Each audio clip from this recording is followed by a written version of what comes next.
I'm Greg Reinel, artist, illustrator, and capital offender. And today I'm going to be giving you a quick rundown on my latest big, beautiful, badass art print, Plum Crazy.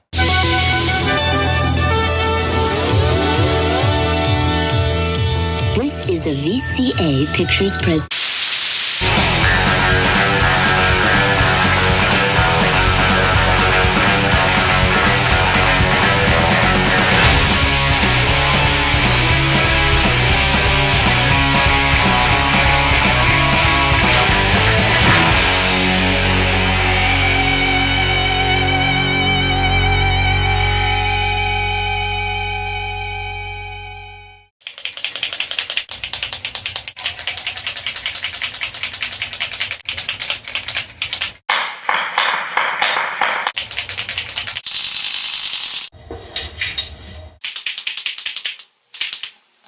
Perfect. All right, welcome. I'm getting ready to sign a number of this edition of Plum Crazy art prints, many of which are already reserved. But if you stick with me a few minutes, I'm going to tell you how you can get your hands on one, because this is a super limited edition of only 40 hand-titled, signed, and numbered silkscreen prints. So you're going to have to move quick on this one. Earlier in the year, I did vinyl album cover art for the Nashville, Tennessee, by way of St. Petersburg, Florida-based rock band, the No Loves, and their latest release titled Plum Crazy. And back in 2011, I also did the artwork for their first album called Fully Loaded. And this time out, they wanted something a bit more dark and menacing, with the basic concept being something like The Dark Knight meets a 70s exploitation, Quentin Tarantino, grindhouse trash type of an atmosphere. And like myself, the No Loves frontman, Mr. Jim Putney, is an automotive gearhead who loves muscle car culture, specifically Mopar muscle. And Jim writes a lot of songs about driving fast cars, and he also did a stint here in St. Petersburg for a while as a cab driver, which I'm sure gave him plenty of material. The Plum Crazy title is based on the eye-assaulting, high-impact paint colors that Chrysler, Dodge, and Plymouth came out with for much of their muscle car lineup in 1970. And the colors all had cool names like Go Mango, Sublime, Panther Pink, Hemi Orange, Top Banana, and of course, the infamous shade of retina searing purple, Plum Crazy.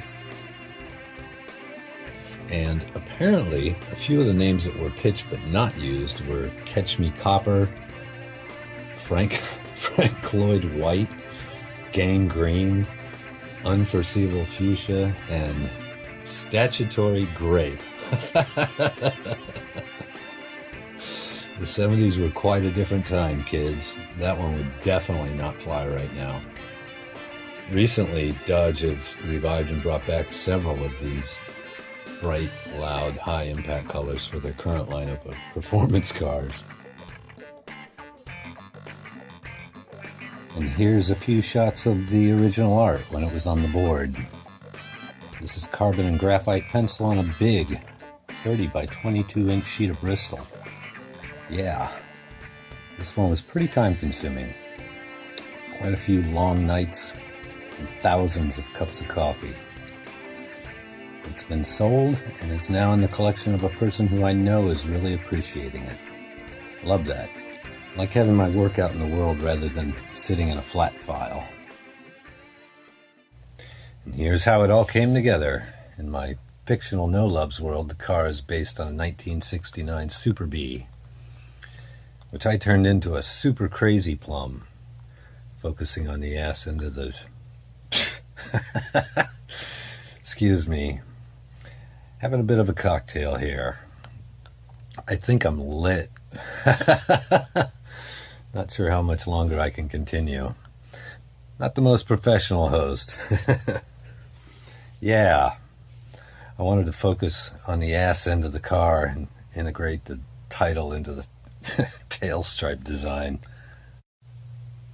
And once the art and layout for the record was completed, I put together this retro ad design for the band, made to look like something you might find in an old beat-up and yellowed issue of Hot Rod magazine. When the Plum Crazy album was finally completed and released, and the art was posted online, a lot of people liked it. And I was soon getting messages asking if this might be a future art print. And yes, here it is. You can head over to the House Mouse right now and get this big 27 by 24 inch silkscreen print. Well, you better move ass, because this is a very limited edition of only 40 prints in the world, in the universe. Each one hand titled, signed, and numbered. And this will never be reprinted again. As usual, Monolith Press have done a beautiful print job here. This has a cool vintage vibe to it. It's a 4-color process full bleed print, and I don't know how well my camera is picking up this subtle detail, but there's a layer of clear glossy spot varnish around the central image of the car and the bad girl assassin that sets the image apart from the background. It really makes everything pop. Every print order will ship with this free signed and matching numbered 8.5 by 15 inch mini print version. It's actually not a mini print, it's pretty big. And I believe you can reserve specific numbered sets as long as they're available. And this smaller print version features a different crop of the art. It zooms up on the shotgun-wielding Vixen and the Magnum 500 wheel. Also has a more tattered vintage lobby card look to it. So if you miss out on the big print, we did an edition of 100 of these smaller prints, and I believe they'll go on sale at the same time as the main edition. This would make the perfect gift for that friend or family member who's a more discerning gearhead. A fine automotive art. So light them up and burn some rubber over to the House Mouse and get this one while you can. Alright, I think I could use another drink. I am out. You can check out my new work and buy prints at ReinelArt.com. Stalk me on Facebook or Instagram. Until next time, enjoy and destroy.